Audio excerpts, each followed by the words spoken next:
With Malaysia stopping chicken exports from June 1st, what does it mean for Singapore? Will you consider alternative sources or frozen options?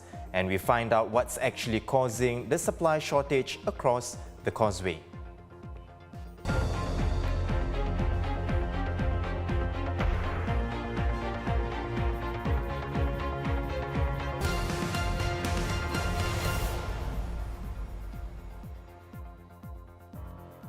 Good evening, you're watching The Big Story with me, Haryanto Diman. Subscribe to the Straits Times channel so you will not miss a single episode. Poultry sellers in Singapore are closely monitoring their supplies after Malaysia announced it will stop exporting chickens from next month. Market stall operators telling the Straits Times the move will heavily affect their business. Some may have to temporarily close their stalls when the ban begins in June, while others expect a price hike of about 10 to 30%. On Monday, the Singapore Food Agency reassured the public that while there may be temporary disruptions to the supply of chilled chicken, frozen chicken options remain available, and importers will attempt to bring in more chilled chicken from alternative sources. Consumers are also advised to buy only what they need.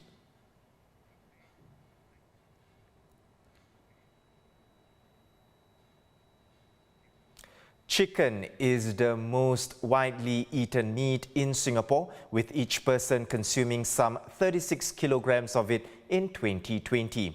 Last year, Singapore imported almost 73,000 tons of chicken, more than a third of its supply from across the causeway.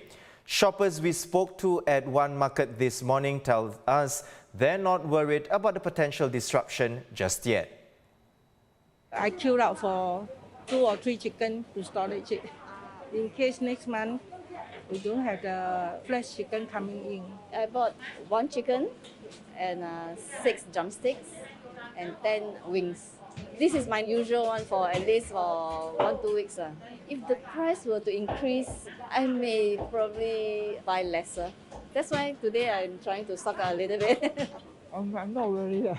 Just buy what I need. Normally I buy the thigh, the chicken thigh, and some chicken bone for boil the soup. Because sometimes I also go NTUC buy some frozen one, so messed up so should be okay. Yeah, no choice but to buy because this is our necessities, you see. Yeah, this is what we eat on a daily basis, our family eat. Yeah, so no matter what, we will be expecting the price to go up. So this one is something that uncontrollable. Yeah, it's external factor and we can't control it much now, unless the government decided to import from somewhere else, which is the case, I hope. Malaysia is halting the export of 3.6 million chickens a month from June to address surging prices and the shortage of chickens in the country. Now, with more is our Malaysia Bureau Chief, Shannon Teoh. What has led to the shortage of chickens? Weren't there any warning signs that this was going to happen and that authorities could have taken preventive measures, Shannon? I think as far as warning signs, we know that every time we come to a festive period, the prices of especially meat, whether it's chicken, beef, or any other kind of meat products, they do tend to spike a bit. That's because of increasing demand.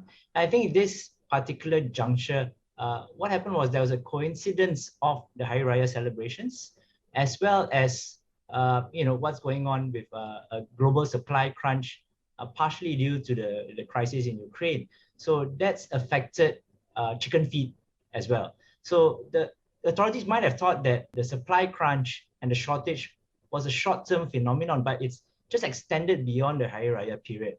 And now what the farmers are saying is that the chickens are not growing to the specified size. They're saying that the chickens are not eating properly, partially also due to the heat wave, right? So apparently that makes them lose appetite. They drink more water instead because they're really hot, they're tired for some reason, and so they eat less. The chickens are not growing up to the right size, so they can't be sent to the slaughterhouses. Or if they are sent, then it's slightly less meat that each bird can provide. So that's causing the shortage all across the country. It is a production problem, which is being caused by the weather, one, and also maybe the amount or the quality of the feed that the chickens are getting. So, besides halting exports, Shannon, what are the Malaysian authorities doing to tackle the problem? So there has been subsidies for farmers, right? So it's basically trying to tell the farmers, look, don't just stop producing or using less feed or cutting corners. We'll subsidize the production of chicken, right? And so by doing that, they're basically trying to say that, look, if you produce a certain amount of chicken, we will pay you, the government will pay you for it, aside from the money that you get from the middleman.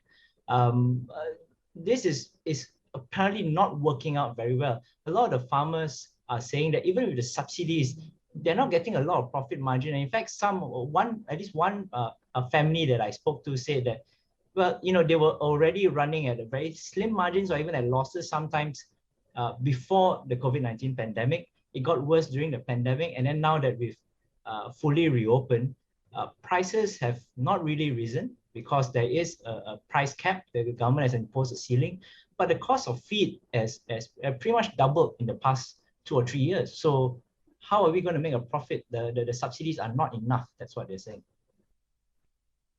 We're not seeing signs of panic buying here in Singapore so far, but customers are bracing for the possible supply shortage and rising prices. Shannon, how are Malaysians coping? Well, just for myself, I'm stockpiling chicken whenever I can find it, and stuffing my freezers full of chicken. But I think Malaysians will do what they've normally done. They kind of move from one protein to another. Whenever one kind of protein, the price goes up a bit higher, then they move to a cheaper kind of protein. Malaysians used to eat a lot more fish when the price of fish went up. So then people move a bit more to chicken. And that might be why demand for chicken has risen so high, which is then also now causing a shortage. People might want to move to eggs, but we know that also there's been a hike in prices of eggs as well. So Malaysians will keep moving on to the next thing, the next cheapest thing, the next cheapest thing. That's basically all that we can do for now. So some stakeholders, such as consumer associations, have also started lobbying the government. I mean, they're issuing statements, they're making some noises about how we need to have a longer-term food security strategy, not just band-aid solutions, as it were, trying to ban exports for the short term, trying to offer subsidies. These measures are not going to end up producing more food. It's just addressing a short-term supply issue. So, with all this lobbying that's going on, and the government has had several cabinet meetings now about food security, it might lead us to longer-term thinking, a longer-term discussion about whether Malaysia can secure its better proportion of its own food internally and also increase production. Shannon, thank you for the insights. Shannon Teoh, the Straits Times' Malaysia Bureau Chief. Stay with the Straits Times for more on Malaysia's ban on chicken exports and its impact on Singapore's poultry sellers and shoppers. You'll find our coverage from both sides of the causeway online at straitstimes.com.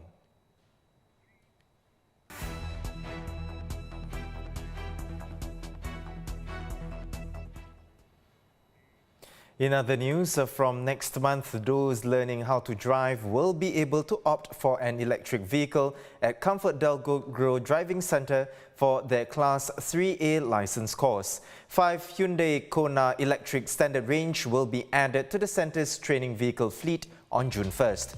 ComfortDelGro says learners undergoing EV training can expect slight differences relating to the sensitivity of the accelerator, engine sound, engine brake, and turning radius. 2 electric El Rendo TS Bravo motorcycles will also be added by year-end for Class 2A license holders who wish to attend refresher courses. Daiso's brand new flagship store at Jurong Point Mall officially opens today, just weeks after the Japanese retail chain abandoned its flat price of $2 for all products. Now you'll find items ranging from $2.14 to $25.47. Along with the new prices, Daiso expanded its range of products, with most of them from Japan. Farmers markets, bistros and farm-to-table restaurants, these are among some offerings that visitors to GILLMAN Barracks can expect after plans to rejuvenate the area into a lifestyle enclave are completed.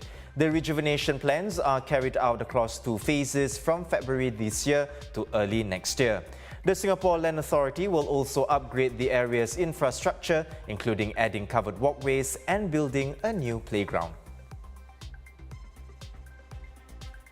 Overseas, the 4 leaders of the Quad, Australia, India, Japan and the United States met in Tokyo today. They spoke about Ukraine, fighting climate change and the importance of a free and open Indo-Pacific region where China has been extending its influence. New initiatives to curb illegal fishing were also announced. Hong Kong is unlikely to scrap its mandatory hotel quarantine requirements for incoming travellers before July. That's despite growing calls, especially from the business community, for the city to join the rest of the world in opening up. In addition, outgoing leader Carrie Lam said that no further relaxation of border controls are expected in the coming weeks.